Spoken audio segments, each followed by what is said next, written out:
एक बार हम सब मिलकर गुरु महाराज जी की बुलंद स्वर में जय ध्वनि करेंगे। बोलिए प्रेम से श्री सद्गुरु महाराज जी की जय। पुनः जय ध्वनि करेंगे। श्री सद्गुरु महाराज जी की जय। मंगल मूर्ति सद्गुरु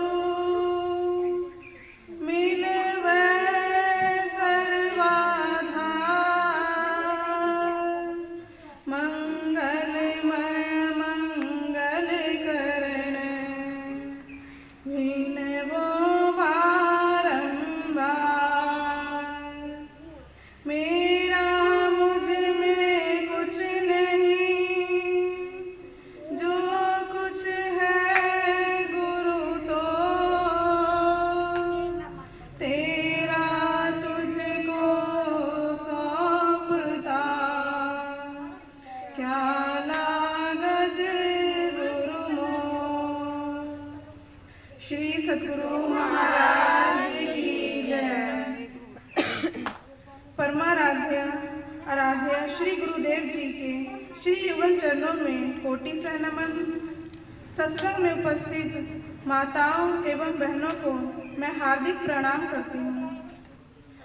आप सब अभी श्री रामचरितमानस का पाठ श्रवण किए, जिसमें गुरु की विशेषता के बारे में बताया गया है, गुरु की महत्ता के बारे में बताया गया है। गुरु शब्द दो शब्दों के मेल से बना है, गु और रु। गु का अर्थ होता है अंधकार और रु का अर्थ होता है प्रकाश। गुरु अंधकार और प्रकाश, जो हमें अंधकार से प्रकाश की तरफ ले जाएं, वही सच्चे गुरु होते हैं। हम जहाँ अभी खड़े हैं अंधकार में खड़े हैं, लेकिन जब हमें गुरु मिल जाएंगे या गुरु के चरणों में जाएंगे तो हम अंधकार से प्रकाश की ओर चले जाएंगे। जब बच्चा जन्म लेता है तो उसके प्रथम गुरु माता पिता ही होते हैं, जो उन्हें पहला ज्ञान देते हैं, उन्हें अपने संबंधों के बारे में, अपने आस पड़ोस के बारे में बताते हैं। वह यही बताते हैं कि कौन तुम्हारे चाचा हैं, कौन माता पिता हैं, कौन भाई बहन हैं और कौन सगे संबंधी हैं। लेकिन बच्चा जब बड़ा होता है तो बच्चे को गुरुकुल में भेजा जाता है, वहाँ पर भी ज्ञान दिया जाता है, जहाँ से कुछ हमें सीखने के लिए मिले, जिनसे कुछ अच्छा सीखने को मिले, वह हमारे गुरु होते हैं। उनको ही गुरु बना लेना चाहिए। गुरु बनाते समय हमें यह नहीं देखना चाहिए कि सामने वाला हमसे छोटा है या बड़ा है। सामने वाले में अगर ज्ञान है, बुद्धि है, वह सही रास्ते पर चलता है, तो हमारे लिए वही सच्चे गुरु हैं। जब जब हम जैसे जैसे जीवन काल में आगे बढ़ते जाते हैं और जिनसे कुछ सीखने के लिए मिलता है, उनको गुरु बनाते जाइए, क्योंकि उनसे शिक्षा लेना और कुछ सीख लेना ही हमारे लिए कल्याणकारी होगा। कहा गया है कि पिता सुमाता सौ गुना, सूत को राखे प्यार, मन से ती सेवन करे, तन सो डांट अरुगा, माता सो हरि सौ गुना, जिनसे सौ गुरुदेव प्यार करे अवगुण हरे, चरण दास सुखदेव। चरणदास सुखदेव जी कहते हैं कि पिता से भी अधिक दर्जा माता को दिया जाता है। माता अपने पुत्र को प्यार करती है, उनकी सेवा करती है, बच्चों की सेवा करती है। माता अपने बच्चों को ऊपर से तो डांटती है, लेकिन अपने बच्चों के प्रति माता के मन में प्यार ही रहता है। लेकिन माता से भी 100 गुना दर्जा हरि को दिया गया है। हरि अर्थात परमात्मा को दिया गया है, जो सबकी रक्षा करते हैं। लेकिन हरि से भी 100 गुना दर्जा गुरुदेव को दिया गया है, गुरु को दिया गया है, क्योंकि गुरुदेव का दर्जा सबसे अधिक है, सबसे महान है, सबसे ऊंचा है। क्योंकि गुरुदेव अपने शिष्य को प्यार करते हैं, उनके अवगुण को हर लेते हैं। ऐसा कौन कहते हैं? ऐसा संत, ऋषि, मुनि सब कह गए हैं। जब हम गुरु बनाते हैं तो गुरु अपने बच्चों में, अपने शिष्यों में जो भी अवगुण होते हैं उनको हर लेते हैं। शिष्यों को यही ज्ञान देते हैं कि अंधकार से प्रकाश की ओर कैसे चला जाए। वह बच्चों को डांटते भी हैं, लेकिन बच्चे को, शिष्य को कुछ न कुछ जरूर सिखाते हैं। इसलिए हमें अपने जीवन में गुरु का संग जरूर करना चाहिए। जो गुरु दीक्षा लेकर गुरु नहीं बनाए हैं, अपने जीवन में गुरु नहीं बनाए हैं, उनका कल्याण कभी नहीं हो सकता है। क्योंकि मनुष्य को इस संसार में सभी चीज़ों का ज्ञान तो है, लेकिन चलना कैसे है उस चीज़ का ज्ञान नहीं है। इसीलिए अपने जीवन में सबसे पहले गुरु बनाइए, क्योंकि गुरु ही ईश्वर तक जाने का रास्ता बतलाते हैं।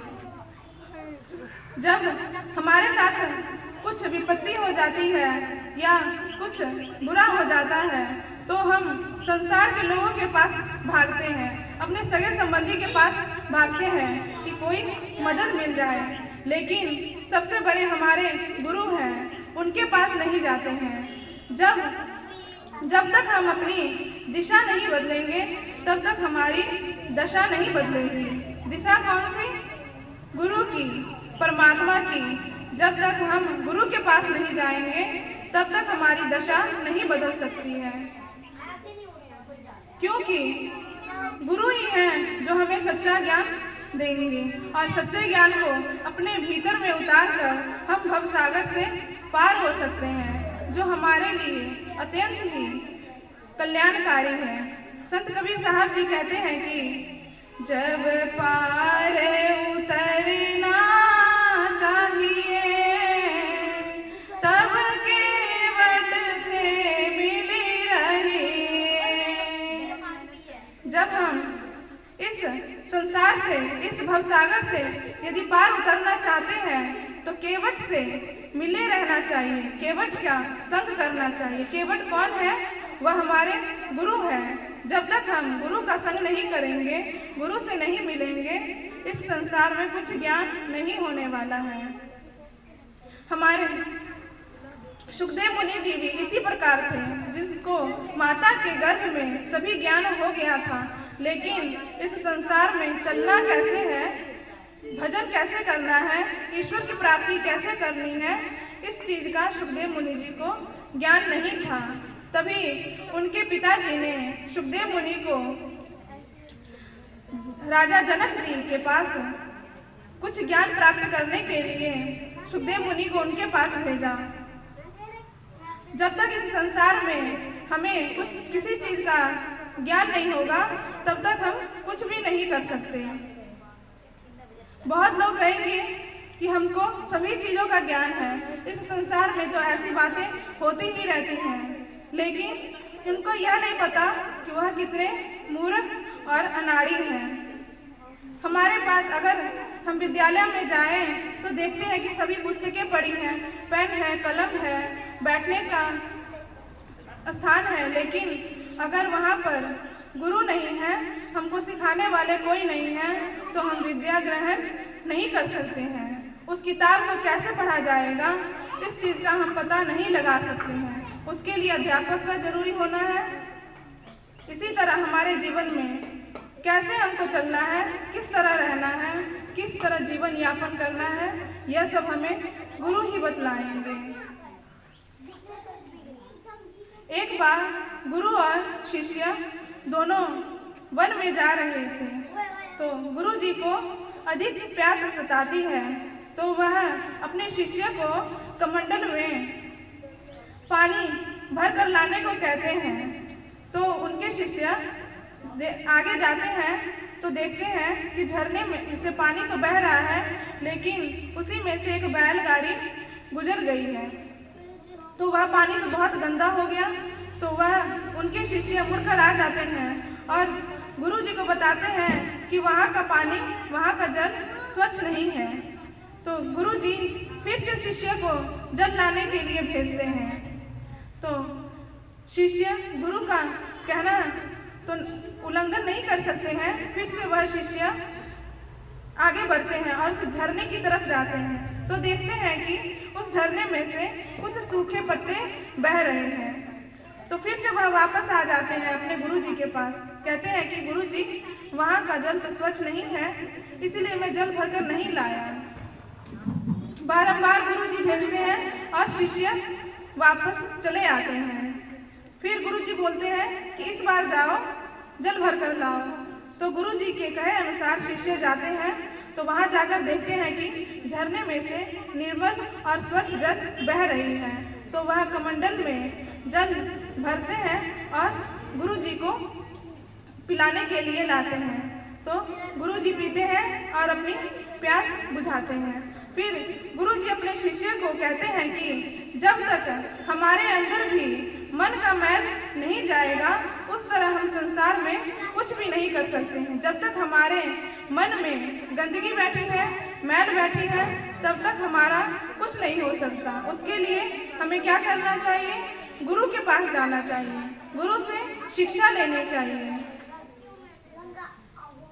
एक बार हरिद्वार के गीतानंद जी महाराज जो कि भिक्षु थे, कुप्पाघाट आश्रम गुरु महाराज जी के पास आए। वह अन्य क्षेत्र में भिक्षा लेकर अपना पेट भरा करते थे। तो कुछ समय के लिए वह गुरु महाराज जी के पास जाते हैं और गुरु महाराज जी को प्रणाम करते हैं। 3-4 दिन उस आश्रम में ठहरते भी हैं। तो एक दिन गुरु महाराज जी अपने गुरु सेवी जी को भेजते हैं और उन भिक्षु को बुला कर लाने के लिए कहते हैं। तो गुरु सेवी जी गीतानंद जी के पास जाते हैं और कहते हैं कि आपको गुरु महाराज जी ने अपने कक्ष में बुलाया है। तो वह डर जाते हैं। वह कहते हैं कि गुरु महाराज जी हमसे कुछ पढ़वाएंगे तो नहीं? तो गुरु सेवी जी कहते हैं पढ़वाएंगे तो नहीं, लेकिन आपको बुलाया गया है। तो वह तुरंत तैयार होकर गुरु महाराज जी के पास जाते हैं। वहाँ जाकर गुरु महाराज जी को प्रणाम करते हैं और फिर वहीं पर बैठ जाते हैं। महाभारत के अध्ययन का कुछ पाठ होता है। फिर उसके बाद वह गुरुदेव जी को प्रणाम करके फिर वापस चले जाते हैं। तो जब वह हरिद्वार के लिए निकलने लग जाते हैं, तो गुरु जी को प्रणाम करने के लिए वह गुरु जी के पास आते हैं और गुरु महाराज जी व्हील चेयर पर टहलने के लिए बाहर ही निकले रहते हैं। तो वह भिक्षु गुरु महाराज जी को प्रणाम करते हैं और कहते हैं कि गुरु महाराज जी अब हम हरिद्वार के लिए निकल रहे हैं। तो गुरु महाराज जी अपने गुरु सेवी जी से कहते हैं कि हमारे तकिए के नीचे 5 रुपये हैं, वह लेते आइए। तो गुरु सेवी जी जो 5 रुपये का एक एक करके सिक्का होता है वह लाते हैं और गुरु जी के हाथ में देते हैं। गुरु जी वह सिक्के को हाथ में लेकर गीतानंद जी महाराज जी को, भिक्षु को जो जाने लगते हैं, उनके हाथ में देते हैं। तो वह भिक्षु जी गिड़गिड़ाने लगते हैं और रोने लगते हैं। कहते हैं कि मैं यह विदाई नहीं लूँगा, मुझे कुछ नहीं चाहिए गुरु महाराज जी। तो गुरु जी कहते हैं कि ले लीजिए, अपने आश्रम में लगा लीजिएगा। फिर भी वह नहीं मानते हैं। तो गुरु महाराज जी के पास कुछ साधुगण और भी खड़े रहते हैं। तो गुरु महाराज जी के बार बार कहने पर कुछ साधुगण कहते हैं कि ले लीजिए ना, गुरु महाराज जी का आशीर्वाद समझकर कुछ काम आएगा। तो वह जब इतना बात कहते हैं तो वह मान जाते हैं और गुरु महाराज जी से वह 5 रुपये का सिक्का ले लेते हैं और प्रणाम करके विदा हो जाते हैं। तब से जब वह हरिद्वार जाते हैं धन अन्न की वर्षा होने लग जाती है, उनमें और उनके अन्न क्षेत्र में कोई कमी नहीं रह जाती है। धन और अन्न की वर्षा होने लग जाती है। इतने महान हमारे गुरु महाराज जी थे जिन्होंने 5 रुपये का सिक्का दिया और उनमें इतनी तरक्की होने लग गई। आज भी अगर हम हरिद्वार जाएंगे तो गीतानंद जी का जो आश्रम है तो देखेंगे कि सदैव वहाँ पर भोजन और भजन चलता ही रहता है, किसी चीज़ में कोई कमी नहीं है। यह हमारे गुरु महाराज जी की कृपा से हुई है। तो हमें हमेशा अपने जीवन में गुरु का कहना मानना चाहिए। क्या पता कौन सी बात हम माने और गुरु की कृपा हो जाए। जो व्यक्ति गुरु के शरण में जाते हैं वह हमेशा कल्याणकारी को ही प्राप्त करते हैं। उनके जीवन में हमेशा कल्याण ही कल्याण होते रहते हैं। इसीलिए हमें अपने जीवन में गुरु को बनाना चाहिए। आज बहुत ही विशेष दिन है। आज सभी जन को पता होगा कि आज क्या है। आज होलिका दहन है, जो कि होली से एक दिन पहले के रात को मनाई जाती है, जो कि सदियों से चली आ रही है। सभी भारतवर्ष में आज के दिन होलिका दहन मनाई जाती है, जिसका तात्पर्य क्या है? धर्म पे अधर्म पे धर्म की जीत, बुराई पर अच्छाई का जीत। हम होलिका दहन किस लिए करते हैं? ताकि हमारे घर से हमारे अंदर में जितनी भी बुराई है वह चली जाए और अच्छाई ही अच्छाई हो। प्रहलाद भक्त हुए जिनके पिता श्री हिरण्यकश्यप थे, जो कि बहुत ही तप किए हुए थे। तप के बल से उनमें अहंकार हो गया था। जब उन्होंने तप किया तो ब्रह्मा विष्णु जी खुश हुए और उन्होंने वरदान मांगा कि 5 तरह के वरदान मांगे, जिसमें हिरण्यकश्यप ने यह वरदान मांगा कि ना तो वह दिन में मरे, ना ही रात में मरे, ना ही मनुष्य से मरे और ना ही जानवर से मरे, ना ही हाथ से मरे और ना ही हथियार से मरे, ना जमीन में मरे और ना ही आकाश में मरे। तो विष्णु जी ने एवमस्तु कहा, बोले जाइए। तो यह वरदान पाकर हिरण्यकश्यप में बहुत ही घमंड आ गया था, बहुत ही अभिमान आ गया था। जब प्रहलाद भक्त, जो कि हिरण्यकश्यप के पुत्र थे, प्रहलाद जब भजन किया करते थे, श्री राम जी का नाम लिया करते थे, विष्णु जी का नाम भजन किया करते थे, तो जब उनके पिता हिरण्यकश्यप उनको भजन करते देखा करते थे तो बहुत गुस्सा होते थे, बहुत ही उनको क्रोध आता था। वह कहते हैं कि तुम किसका नाम जप किया करते हो, किसकी आराधना करते हो? तो प्रहलाद भक्त कहते हैं कि मैं अपने प्रभु का, विष्णु जी का नाम जप किया करता हूँ। तो बोलते हैं कि क्या तुम्हारे प्रभु में बहुत शक्ति है? उनका नाम जप मत किया करो, तुम मेरा नाम जप किया करो, मेरी पूजा किया करो। तो प्रहलाद भक्त कहते हैं कि पिताजी, आप तो मेरे पिता हैं, लेकिन आप उन ईश्वर को नहीं जानते हैं जो कि बहुत महान है। तो हिरण्यकश्यप को बहुत ही क्रोध होने लगा। वह जानते थे कि जब तक इसकी मृत्यु नहीं होगी तब तक मेरा कल्याण नहीं होने वाला है। वह अपने ही पुत्र को मरवाने के लिए कई तरह की रचना करते हैं, कई तरह के जतन करते हैं कि किस तरह मेरा पुत्र मर जाए, क्योंकि उनका पुत्र श्री राम जी को, श्री विष्णु जी को, भगवान को जपा करता था। हिरण्यकश्यप इतने बुरे थे कि जिस गुरुकुल में प्रहलाद भक्त पढ़ने जाया करते थे, उस गुरुकुल में हिरण्यकश्यप की तस्वीर लगी थी। जब गुरुकुल में भक्त प्रहलाद जाते हैं तो वहाँ के शिक्षक कहते हैं कि पहले इनको प्रणाम कीजिए, यह आपके भगवान हैं। तो भक्त प्रहलाद कहते हैं कि यह तो भगवान नहीं है, भगवान तो और कोई है, यह तो हमारे पिताजी हैं। लेकिन शिक्षक के बार बार कहने पर भी वह प्रणाम नहीं करते हैं। वह कहते हैं कि यह हमारे भगवान नहीं है, भगवान तो कोई और है। तो इस बात का जब हिरण्यकश्यप को पता लगता है तो वह अपने पुत्र को मरवाने के लिए चाहते हैं। वह अपने पुत्र को नदी में फेंकने के लिए चाहते हैं। हाथी के आगे अपने पुत्र को डलवा देते हैं ताकि हाथी इसको कुचल दे, और बड़े पहाड़ों से, ऊंचे पहाड़ों से कूदवाना चाहते हैं ताकि यह कूदकर मर जाए। लेकिन जिन पर हरि की कृपा होती है वह किसी न किसी तरह बच ही जाते हैं। हिरण्यकश्यप की बहन थी होलिका। होलिका को यह वरदान मिला था कि वह कभी नहीं जलकर मरेगी।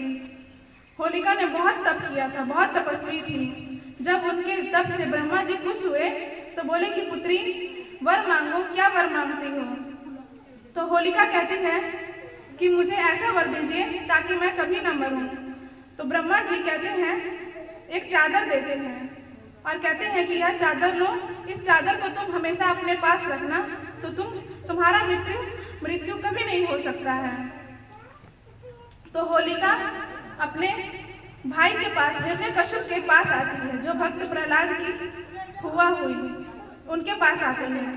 तो अपने भाई से कहते हैं कि यदि आप प्रहलाद को मरवाना चाहते हैं तो क्या मैं आपकी कोई मदद कर सकती हूँ? मुझे ब्रह्मा जी से वरदान मिला है, यह चादर मिली है कि इस चादर को ओढ़कर मैं अग्नि में अगर प्रहलाद भक्त को गोद में लेकर बैठ जाऊंगी, मैं तो नहीं जलूंगी, लेकिन यह प्रहलाद जलकर मर जाएगा। तो जब इतनी बात सुनते हैं तो वह हिरण्यकश्यप अपने बहन की बातें सुनकर खुश हो जाते हैं कि चलो किसी न किसी तरह मेरा पुत्र मर जाए।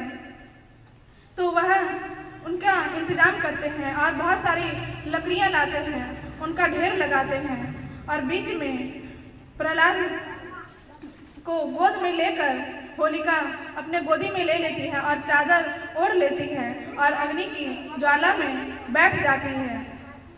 तो लेकिन जब हरि की कृपा होती है तो किसी न किसी तरह बचाव हो ही जाता है। जो चादर वह होलिका ओढ़ी रहती है, वह चादर हवा से उड़कर प्रहलाद भक्त पर पड़ जाती है और उनका शरीर, प्रहलाद भक्त का शरीर चादर से ढक जाता है और होलिका जल जाती है। जलने के लिए तो प्रहलाद भक्त का इंतजाम किया गया था, लेकिन प्रभु की ऐसी असीम कृपा होती है कि वह चादर हवा के बल से उड़कर प्रहलाद भक्त पर पड़ जाती है। तो प्रहलाद भक्त बच जाते हैं और होलिका मर जाती है। तभी से हमारे भारतवर्ष में होलिका दहन किया जाता है ताकि बुराई पर अच्छाई की जीत हो, बुराई हमारे जीवन से हट जाए और हमारे जीवन में अच्छाई ही अच्छाई हो। तो इसीलिए अपने जीवन में गुरु बनाना चाहिए, क्योंकि जब तक हम गुरु नहीं बनाएंगे तब तक परमात्मा के पास नहीं पहुंच पाएंगे। प्रहलाद भक्त इतने ही छोटे थे, उनमें इतना ज्ञान कैसे हुआ? बहुत ही छोटे बालक थे, उनमें संस्कार था। जब उनकी माता गर्भवती थी, जब प्रहलाद भक्त गर्भ में ही थे, तो उनकी माता नारद मुनि के पास जाया करती थी और कथा सुना करती थी, भजन किया करती थी। तभी से वह संस्कार गर्भ में पड़े बच्चे की तरह पड़ा और प्रहलाद भक्त जब जन्म लिए तभी से ही इतने राम भजन में लीन थे, विष्णु भगवान विष्णु भक्ति में लीन रहते थे। तो इसीलिए बच्चे का लालन पोषण, सभी कहते हैं कि बच्चा बचपन में ही किया जाता है, लेकिन सबसे बढ़िया लालन पोषण गर्भ में ही किया जाता है। जब बच्चा गर्भ में रहता है तभी से ही माता को अपना लालन पोषण करना चाहिए। जब बच्चा गर्भ में हो तो कभी भी झूठ नहीं बोलना चाहिए, कभी भी कोई बुराई नहीं करना चाहिए, क्योंकि जितना भी माता करती है उसका सारा असर बच्चों पर पड़ता है। इसीलिए हमें भक्ति भजन करना चाहिए ताकि हमारे बच्चे पर भी अच्छा असर पड़े। प्रहलाद भक्त की माता जी भजन में लीन रहती थी, नारद मुनि जी के पास सत्संग करने के लिए जाया करती थी, इसीलिए वह संस्कार बच्चे पर भी पड़ा। और आज प्रहलाद भक्त जी कितना ही महान है, सभी वेद पुराणों में उनका नाम लिया जाता है। इसीलिए मैं इतना ही करूँगी और अपनी वाणी को विराम दूंगी। बोलिए प्रेम से श्री सद्गुरु महाराज की जय।